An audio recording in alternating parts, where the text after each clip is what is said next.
తండ్రి అయిన దేవునికి, కుమారుడైన యేసుక్రీస్తు వారి ద్వారా కృతజ్ఞతాస్తుతులు చెల్లిస్తూ వేదిక కింద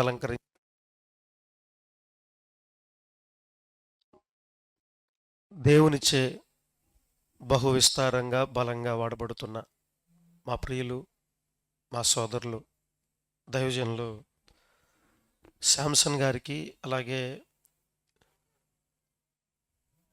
మిగతా వేదికను అలంకరించిన నా తోటి సాటి దైవజనులకి, పెద్దలకు, గ్రామస్తులకు, సంఘ విశ్వాసులకు, ఈ పరిసర ప్రాంతాల్లో సేవ చేస్తున్న సేవకులందరికీ, చేరివచ్చిన ప్రికి కూడా మన ప్రభువు, సర్వలోకనాథుడు, మనందరి రక్షకుడైన యేసుక్రీస్తు వారి పవిత్రమైన నామంలో అందరికీ శుభములు, వందనములు చెల్లిస్తున్నానండి. చిన్న ప్రార్థన చేసుకుని వాక్య ధ్యానం చేసుకుందాం. అందరూ తలల వంచండి.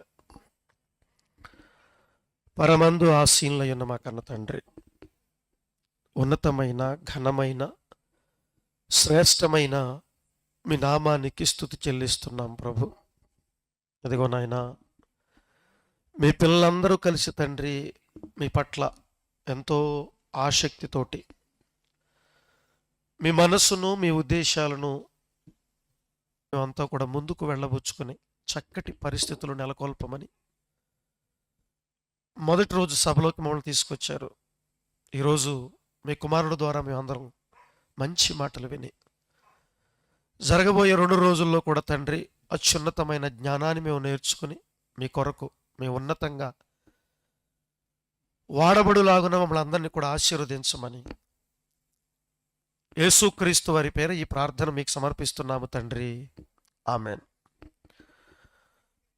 ప్రియమైన దేవుని పిల్లలారా, మరి ప్రతి సంవత్సరం లాగానే ఈ సంవత్సరం కూడా మీ ప్రాంతానికి ఉన్నతమైన దేవుని మాటలు, దేవుని మార్గములు గురించిన జ్ఞానాన్ని అందించాలని ఎంతో వ్యయ ప్రయాసలు కోర్చి ఈ 3 రోజుల సభలకు పిల్లలందరూ కలిసి నాంది పలికారు. చాలా సంతోషం. నిజంగా ఈ 3 రోజులు ఈ కార్యక్రమం ద్వారా మనంతా కూడా ఎన్నో విలువైన సంగతులు నేర్చుకుని దేవునికి మరింత చేరువై సత్యాన్ని అన్వేషించి దానిలో స్థిరపరచబడే వారిలాగా మనందరం కూడా ఉండాలని నేను మనసారా కాంక్షిస్తున్నాను. నిజంగా బైబిల్ గ్రంథాన్ని పరిశీలించినప్పుడు లేదా ఇట్లాంటి ఆధ్యాత్మికత సదస్సులలో, ఇలాంటి వేదికలలో గొప్ప గొప్ప దైవజనుల చేత ఎన్నో ప్రసంగాలు విన్నప్పుడు భూమి మీద ఉన్న మనుషుల పట్ల దేవుని యొక్క ఆలోచనలు, ఆయన యొక్క ఉద్దేశాలు చాలా గొప్పగా ఉన్నాయి. చాలా గొప్పగా ఉన్నాయన్న సంగతి మంచి మాటలు విన్న వాళ్ళకి అర్థమవుతుంది. ఆ క్రమంలో భాగంగా మనమంతా కూడా నిజంగా దేవుణ్ణి ప్రేమించటం అంటే ఆయన మాటను గౌరవించటం. గుర్తుపెట్టుకోండి, దేవుణ్ణి ప్రేమించటం అంటే ఆయన మాటను మనం శిరసా వహించటం, అనగా సత్యాగా చేసుకుని బ్రతకటం. ఇది చాలా చాలా ప్రాముఖ్యం మన క్రైస్తవ జీవితానికి. గుర్తుపెట్టుకోండి, నిజంగా సత్యాన్ని మనం ప్రేమించే వాళ్ళమైతే, దేవుణ్ణి గౌరవించే వాళ్ళమైతే, నిత్యము దైవ గ్రంథాన్ని ధ్యానించిన వాళ్ళమైతే మన పట్ల దేవుని కొన్న మనసు ఏంటో మనకి ఈ పాటికే అర్థమయ్యేది. మనతో పాటు ఈ సృష్టిలో ఎన్నో లక్షల జీవరాశులు బ్రతుకుతున్నప్పటికీ దేవుడు మనిషికే చాలా ప్రాముఖ్యమైన స్థానం, సముచితమైన స్థానం అంటారు దాన్ని, సమున్నతమైన స్థానం కలిగించి ఒక శ్రేష్టమైన జీవితాన్ని మనకిచ్చి అన్నిటికంటే ఫస్ట్ ప్రయారిటీ మనకిచ్చాడు దేవుడు. చాలా ప్రయారిటీ ఇచ్చాడండి మనిషికి. మనిషి కోసం నిజంగా ఎంత ప్రాముఖ్యతనిచ్చాడు అన్న సంగతి మనకు అర్థం కావాలంటే మనం లేఖనాల్లోకి వెళ్ళాలి. ఆయా భక్తులకి దేవుని మనసు అర్థమయ్యి నిజంగా ఈ సువిశాల ఈ విశ్వంలో మేమెంత, మా బ్రతుకులెంత కన్న తండ్రి అని మాట్లాడుతూ దేవుడు మనకి ఎంత పెద్ద పీట వేశాడో అన్న సంగతిని స్ఫురించే విధంగా ఎంత చక్కగా మాట్లాడుతున్నాడో దావీదు మహారాజు మాట్లాడుతున్న ఈ మాటను ఈ సందర్భంలో జాగ్రత్తగా ఆలోచించినట్లయితే ఎంత స్థానాన్ని దేవుడు మనకు కల్పించాడు. కీర్తన గ్రంథం 8వ అధ్యాయం చూడండి ఒకసారి. మీరు జాగ్రత్తగా ఆలోచిస్తే కీర్తన గ్రంథము 8వ అధ్యాయము ఐ థింక్ 3వ వచనం నుంచి అనుకుంటున్నా. చూడండి దేవుడు అక్కడ దావీదు గారు మాట్లాడుతున్నాడు ఒక భావాన్ని, ఒక చక్కటి భావాన్ని. అంటే మన పైన దేవుడుకున్న ఆలోచనలు, దేవుడు మనకిచ్చిన స్థానం గురించి మాట్లాడుతున్నాడు. ఆయన ఏమని మాట్లాడుతున్నాడంటే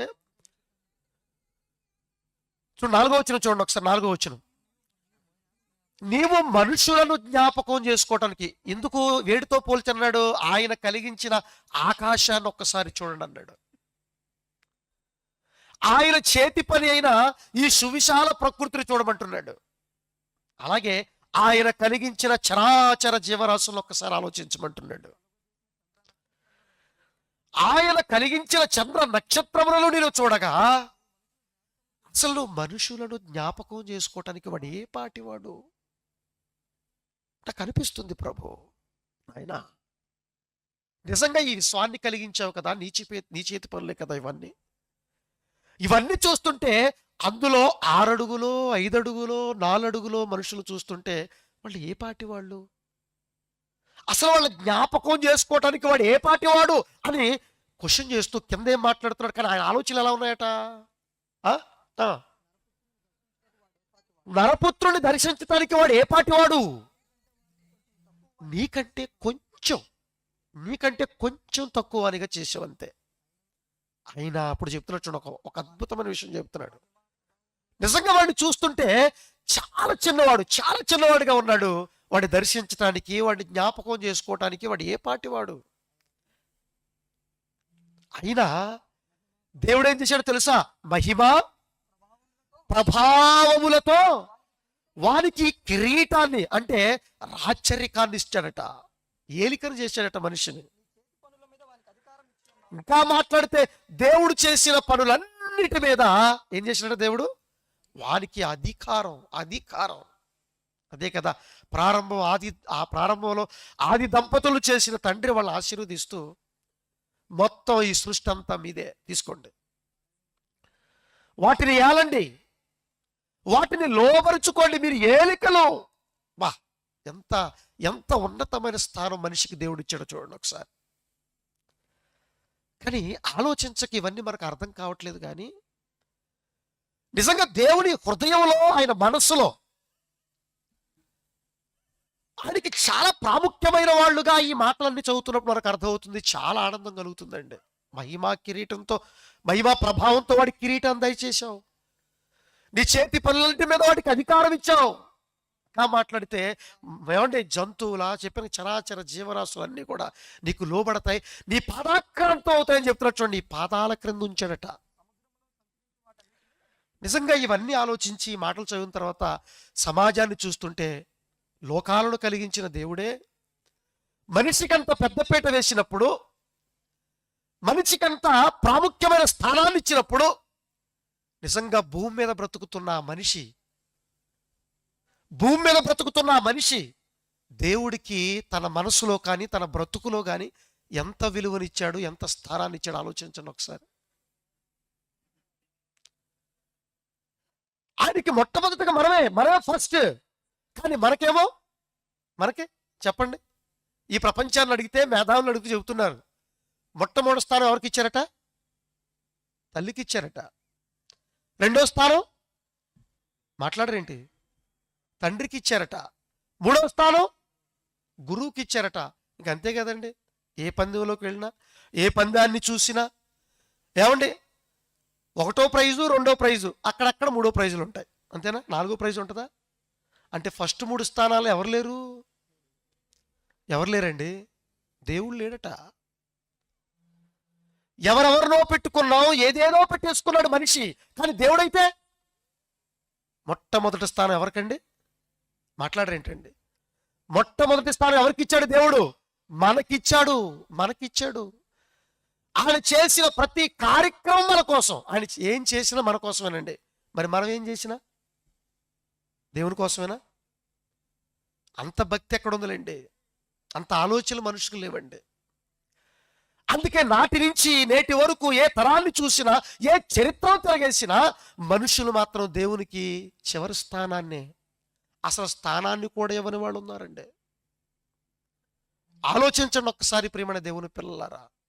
ఇలా దేవుడేమో మనిషికి ప్రథమ స్థానాన్ని ఇస్తుంటే, దేవుడేమో మనిషి కోసం ఆలోచిస్తుంటే, కానీ ఈ జీవుడు మాత్రం దేవుడు గురించి అంత గొప్పగా ఆలోచించట్లేదు.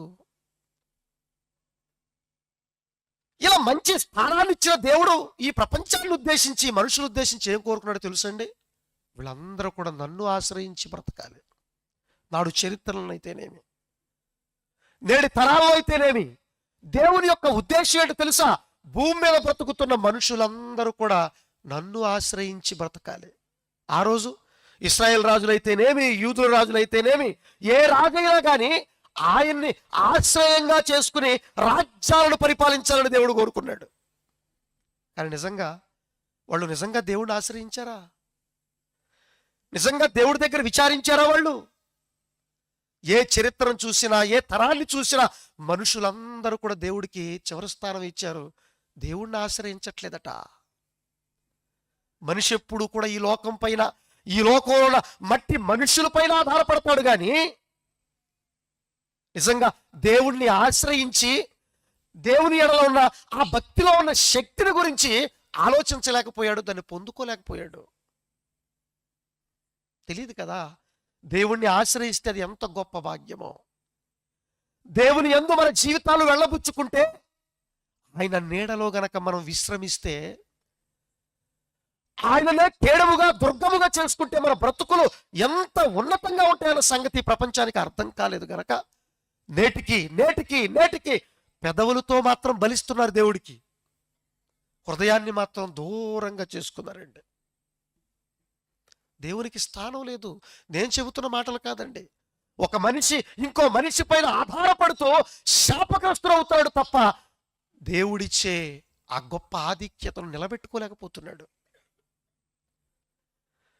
దేవుని ఎడల భక్తిలో ఉన్న శక్తిని ఆశ్రయించలేకపోతున్నాడు. అదే కదా అపోస్తలుడు పౌలు గారు తిమోతి గారికి రాసిన 2వ పత్రికలో చెప్తాడు కదా, అంచె దినములలో అపాయకరమైన కాలాలు వస్తాయట. ఏంటి ప్రభువా అపాయకరమైన కాలాలు? వాటికి సూచనలు ఏంటి? వాటి గురించి ఏం చెబుతావంటే చెబుతున్నాడు పౌలు గారు పరిశుద్ధాత్మ ప్రేరణతో. పైకి భక్తట. చూడండి, అపాయం అంటే ఏంటో చెప్తున్నాడు. చూడండి, అపాయం అంటే ఏంటో చెప్తున్నాడు. పైకి భక్తి. ఏం భక్తిది? 5వ వచనం, తిమోతి గారికి రాసిన 2వ పత్రిక 3వ అధ్యాయము 5వ వచనం. ఏ భక్తిది? పైకి మాత్రం దేవుడా, పైకి మాత్రం ఏదైనా చేయగలవు, కథ మొత్తం మార్చగలవు. పాటలు మాత్రం మామూలుగా ఉండవు. మాటలు కోటలు దాటిపోతాయండి, కానీ చేతలు మాత్రం ఇల్లే. చేతలు లేవు, అన్ని కోతలే. మనుషులు నాటి నుంచి నేటి వరకు చూస్తుంటే అందరూ కోతల రాయిళ్లే. కాబట్టి పాట పాడమంటావా? చెప్పు, మామూలుగా పాడు. నేను కాబట్టి ప్రసంగం చేయమంటావా? బల్ల గుద్దేటట్టుగా ప్రసంగం చేస్తా. మాటలు చెప్పమంటావా? ఎన్ని మాటలని చెప్తాడండి మనిషి. అర్థమవుతుందండి? ఎన్ని మాటలని చెప్తాడు. ఇలాంటి వాళ్ళందరూ కూడా పైకి భక్తి అట, పైకి మాత్రం భక్తి పరులా కనపడతారట. దేవుడా అన్నీ నువ్వే, నాకు అన్నీ నువ్వే. కానీ సరిగ్గా సమయం వచ్చేసరికి ఆయన మీద మాత్రం ఆధారపడం, ఆయనలో ఉన్న భక్తిలో ఉన్న శక్తిని మాత్రం పొందుకోలేకపోతున్నాం. నిజంగానండి, భక్తిలో ఉన్న పవర్ బాగా ఆలోచించాలి. భక్తిలో ఉన్న శక్తి కనుక మనకు అర్థమైతే నిజంగా దేవుని పాదాలు పట్టుకుని మనం విడిచిపెట్టమంటే అర్థమైన వాడు, విలువ అర్థమైన వాడు. గుర్తుపెట్టుకోండి, అసలు భక్తి అనేది మనిషికి దేవుడిచ్చిన అతి పవర్ఫుల్ వెపన్ అంటే ఎప్పుడు కూడా శక్తివంతమైన ఆయుధం భక్తి అంటే. దేవుని ఎడల భక్తిత్వమా? దేవుని ఎడల భక్తి అది. అసలు భక్తి అంటే చాలా చిన్న పదంగా ఉంది మనకి. దేవుడు అంటే చాలా చిన్నగా ఉన్నాడు మనకి. కానీ నిజంగా ఆ భక్తి లేకపోతే దేవుడిని ఆశ్రయించడం ఏదైతే ఉందో అది మనిషికి దేవుడిచ్చిన ఒక పవర్ఫుల్ వెపన్, ఆయుధం. ఆ ఆయుధంతో ఏదైనా చేయొచ్చండి. ఎలాంటి కార్యక్రమాలైనా చేయొచ్చండి. ఎలాంటి పరిస్థితులైనా దూసుకుని పోవచ్చండి. కానీ మనకు అది లేదు కదా. అందుకే చెప్తున్నాడు, పైకి మాత్రం కనపడుతున్నాడు. భక్తిగా పైకి మాత్రం భక్తి కలిగిన వారై చదవండి, దాని శక్తిని ఆశ్రయించని వారు నైందురట. అంటే భక్తిలో ఏముందని చెప్తున్నాడు? భక్తిలో మొత్తానికి పవర్ ఉంది, శక్తి ఉంది. కానీ